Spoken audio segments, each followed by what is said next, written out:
When my mother called me that night, her voice sounded like a broken whisper through the phone.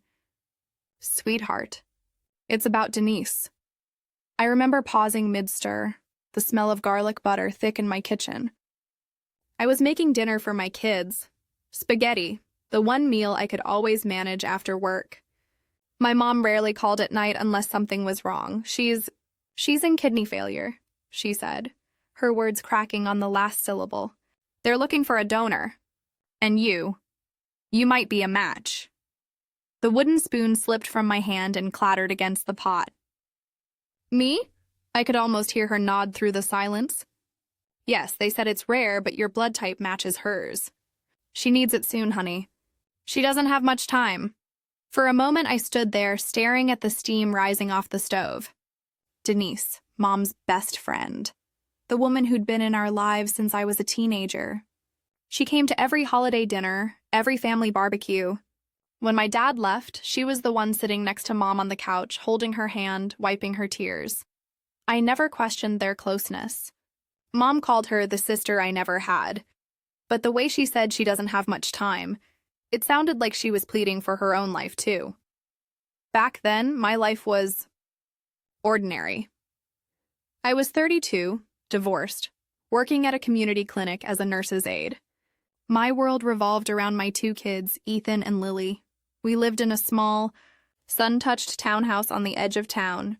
Beige walls, squeaky stairs, laundry always waiting to be folded. Mom, on the other hand, had reinvented herself after Dad.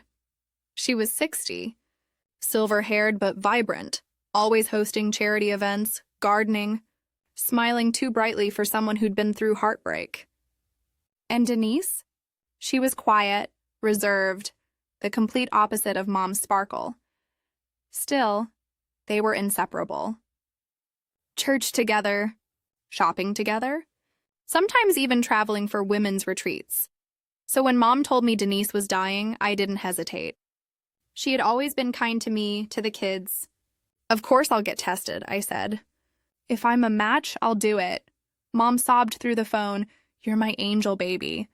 You're saving not just her, you're saving me too." Her words made my chest tighten with warmth and pride. A week later, I sat in a cold examination room, the smell of disinfectant sharp enough to sting my nose. The nurse drew my blood, smiled politely, and told me they'd call. Denise's condition had worsened. She was hospitalized, tethered to machines. Mom spent every waking moment by her bedside. I brought her coffee one morning, peeking through the door of Denise's hospital room. What I saw froze me. Mom was sitting on the edge of the bed, holding Denise's hand, not the way friends hold hands. Her thumb stroked Denise's palm in a slow, intimate circle. Their foreheads were almost touching. For a second, I felt like an intruder in a scene I wasn't meant to see. Then Mom looked up, startled. "Oh, honey, you're here." She stood quickly, wiping her eyes. Denise was just resting. "We've been praying." I smiled weakly and handed her the coffee. I told myself I was overthinking it. People do strange things when facing illness. But something had shifted. The air in that room had been heavy with something unspoken. 2 weeks later, the hospital called. I was a match. When I told Mom, she cried again, deep, trembling sobs that sounded almost relieved. "I knew it," she whispered. "God meant for this to happen." We began the paperwork, the psychological evaluations, the endless tests. I told my kids Grandma's friend needed help and Mommy was going to be brave. Ethan drew a picture of me in a hospital gown with a gold crown. "Supermom," he called it. But as the surgery approached, small things began to bother me. Mom never talked about Denise's family. No siblings, no visitors. Every time I asked, she said, "Oh, they're complicated." And Denise, though weak, always looked at me with eyes full of guilt. The kind of guilt you see in someone who owes you more than words. Once, during a visit, she grabbed my hand. Her skin was paper thin, her pulse frantic. "Are you sure you want to do this?" she whispered. "Of course," I said gently. "Your family." She blinked hard, tears forming. "Your mother's lucky to have you." Her phrasing stung. "Your mother's lucky to have you. Not I'm lucky. The night before the final pre-op, I went to Mom's house to drop off some paperwork. It was late and her lights were still on. As I stepped inside, I heard her voice, low, soft, intimate. "I can't lose you," she was saying. "I can't, Denise. I'll do anything." My feet froze in the hallway. Denise's voice, faint, raspy, answered from the living room. "You've already done too much. She'll find out." Mom's reply came through in a whisper that shattered something inside me. "She won't. She loves me too much to ever question it." The world seemed to tilt. My pulse roared in my ears. I backed away quietly, my heart hammering so loud I was sure they'd hear it. I left the house that night without saying a word. I sat in my car under the streetlight, gripping the steering wheel, trying to breathe. My mother, the woman who taught me about honesty, faith, and sacrifice, charged she had just manipulated me into giving part of my body to save her lover. For 2 days, I didn't answer her calls. She left voicemails, cheerful at first, then anxious. "Sweetheart, are you okay? You missed the appointment. Please call me. Denise needs you." Finally, one came through at midnight. "Don't punish me for loving her." That line, "Don't punish me for loving her," confirmed everything. I cried until dawn. When morning came, I drove to the hospital. I needed to see Denise one last time to look her in the eyes and ask why. When I entered her room, she looked startled, almost afraid. "I know," I said quietly. Her lips trembled. "She told you?" "No," I whispered. "I heard you." Denise closed her eyes, tears spilling down her cheeks. "It started years ago, when your father left. She was broken. I didn't mean for it to happen." I sat beside her, the beeping of the monitor filling the silence. "You both lied to me," I said. "You let me think I was saving a friend when I was saving her secret." Denise reached for my hand, but I pulled it back. "I would have done it for anyone," I said, voice trembling. "But not like this. Not built on lies." Her tears soaked the pillow. "She loves you more than anything, you know." I stood up. Then she should have trusted me enough to tell the truth. As I walked out of that room, something inside me hardened. Love without honesty wasn't love. It was manipulation dressed as devotion, and I was done being manipulated. I didn't sleep that night. Every time I closed my eyes, I saw my mother's face. The trembling lips, the pleading eyes I had once mistaken for compassion. I kept replaying every moment between them over the years. The late-night phone calls, the girls' trips, the way Mom's voice always softened when she said Denise's name. It had all been there, the truth hiding in plain sight. By morning, my chest ached with exhaustion. I brewed coffee I didn't drink and stared at the mug until the surface turned cold. My kids were still asleep upstairs, their soft breathing a reminder of the one thing I had to protect: my peace. Mom called again. I finally answered. "Where have you been?" Her tone was sharp, frantic. "You can't just disappear right before the surgery." "Do you know what this means for Denise?" I took a deep breath. "I know everything, Mom." The silence that followed was the kind that eats up air, thick, endless. "What do you mean?" She finally whispered. "I heard you," I said quietly. "I know she's not just your friend." Another pause. Then a shaky exhale. "So you were at the house," she said, her voice cracking. "You weren't supposed to—" "I wasn't supposed to what?" I snapped. "Find out that you lied to me? That you guilt-tripped your own daughter into major surgery to save your girlfriend?" Her breath caught. "Don't call her that." "What should I call her then, Mom? Your secret? Your lie? The reason you played God with my body?" For a moment, I heard her sob quietly on the other end. Then in a whisper, she said something I didn't expect. "I just wanted to save her. You don't understand what it's like to love someone and know they're dying." I pressed my palm against my chest, trying to steady my voice. "You could have asked me honestly. I might have said yes. But you took away my choice," she cried harder. "I didn't think you'd agree if you knew. I couldn't lose both of you." That broke me in a different way. Even in her confession, she was thinking of herself. Not me, not the trust she shattered.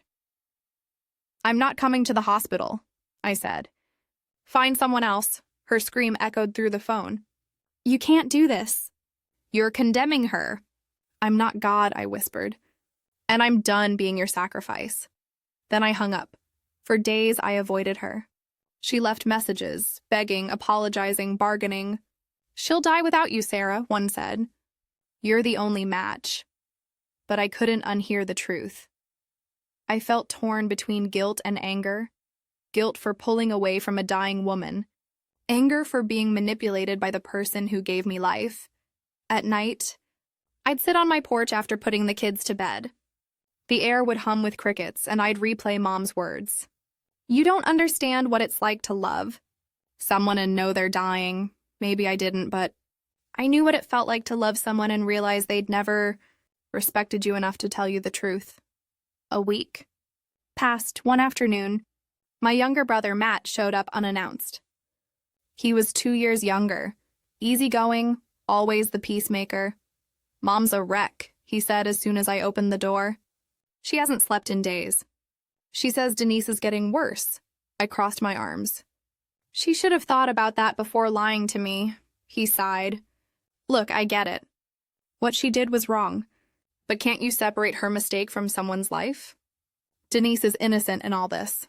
I stared at him, stunned. "Innocent?" "She let Mom manipulate me.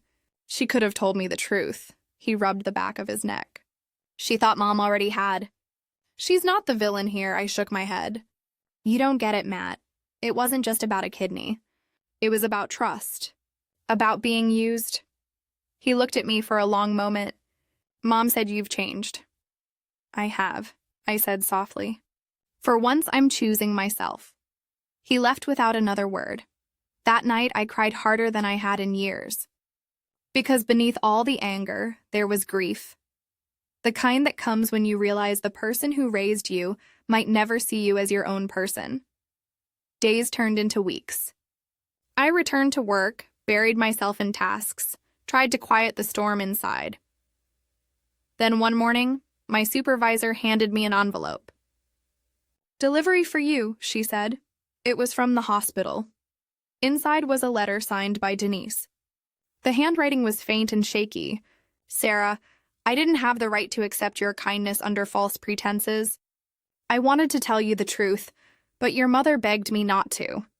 She said she couldn't handle losing you both if you walked away. Please believe me when I say I never wanted to take anything from you. Not your body, not your peace. I'm so sorry. Whatever happens to me, I hope you heal. You deserve better than lies." Denise, I read it twice. Then a third time. The words didn't make me angry this time. They made me ache. Because despite everything, I could feel the sincerity in her regret. 2 weeks later, Denise passed away. Mom called that night, her voice hollow and slow. "She's gone." I didn't know what to say. She continued. "She didn't want you to feel guilty. She said you gave her hope, even if you didn't give her a kidney." There was silence. Then in a trembling voice she added, "Can you come to the funeral?" I hesitated. Part of me wanted to say no, but another part, the part still clinging to some thread of compassion, whispered yes. "All right," I said quietly. "I'll come." The funeral was small. Soft music played as a handful of people whispered their condolences. Mom sat in the front row, her face pale, eyes swollen. When our eyes met, I didn't see the manipulative woman who had lied to me. I saw a broken mother, clutching a loss she'd tried too hard to prevent. After the service, she approached me outside. The wind carried the faint scent of lilies and rain. "I know I don't deserve your forgiveness," she said, voice shaking. "But thank you for being here." I swallowed hard. "I didn't come for you. I came for closure." She nodded, tears spilling down her cheeks. "I understand." She started to walk away, then turned back. "For what it's worth, I never meant to hurt you. I just couldn't lose her." I looked at her, really looked at her, and saw not a villain, but a woman who'd built her entire world on fear of loneliness. I know, I said softly. But you lost me too. Then I walked away. That night, I sat on my porch again, the same spot where I'd once felt guilt. The sky was dark but peaceful. I thought about Denise, her quiet kindness, her apology. And I thought about Mom, her love twisted by secrecy. Maybe love built on lies always ends in loss. But at least now, I finally understood what I needed: distance, peace, and boundaries. After the funeral, silence became my mother's new language. Weeks went by without a single phone call, no text messages, no surprise visits. For the first time in my life, I felt both relieved and hollow. There was freedom in the quiet, but also a kind of mourning that didn't fit into words. I told myself it was better this way. Boundaries were necessary. After all, forgiveness wasn't the same as access, but life has a way of testing even the strongest walls. It was late November when I ran into her at the grocery store. She looked smaller somehow, like time had folded her inward. Her cart was half empty, her hands trembling as she reached for a jar on the top shelf. "Mom," I said softly, stepping forward before I could stop myself. She froze, startled, then turned, her eyes wide and glassy. "Sarah?" For a moment, neither of us spoke. The hum of refrigerators filled the space between us. "You look tired," I said. She gave a weak laugh. Grief doesn't really come with a sleep schedule. There was something so fragile about her that my anger, the sharp, burning kind that had fueled me for months, dimmed just a little. "Do you need help with that?" I asked, nodding toward the jar. She hesitated, then nodded. I reached up, handed it to her, and she whispered, "Thank you." We stood there, two women bound by blood but separated by truth. "I miss you," she said finally. "Even if I have no right to." I looked at her carefully. "I miss who we used to be. Before the lies." Her eyes welled up. "You were always the strong one. I thought I could protect you from my mistakes by keeping the truth hidden." I sighed. "You didn't protect me, Mom. You just made me question everything I believed about you." She nodded slowly, as if accepting a sentence she already knew she deserved. Before she turned away, she reached out and touched my arm.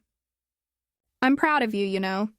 You didn't let me break you, and for the first time, I didn't pull away." That night, I sat on my porch again, the same place that had witnessed every stage of my grief: anger, confusion, forgiveness. The autumn wind carried a chill that felt cleansing somehow. I thought about what Mom had said, that she wanted to protect me. But protection without honesty is just control dressed as care. I realized something else, too. I wasn't angry because she loved someone. I was angry because she loved me conditionally, only when I did what she wanted. That realization hurt more than any betrayal. A few months later, I decided to start therapy. At first, I told myself it was just for closure. But deep down, I knew it was about something bigger: reclaiming. The version of myself that had learned to please everyone else first. The therapist's office smelled faintly of lavender and coffee. She was calm, patient, the kind of listener who made silence feel safe. When I told her everything, from the phone call about Denise's illness to the funeral, she didn't interrupt. She just nodded, occasionally jotting something down. When I finished, she said softly, "You were raised to equate love with sacrifice.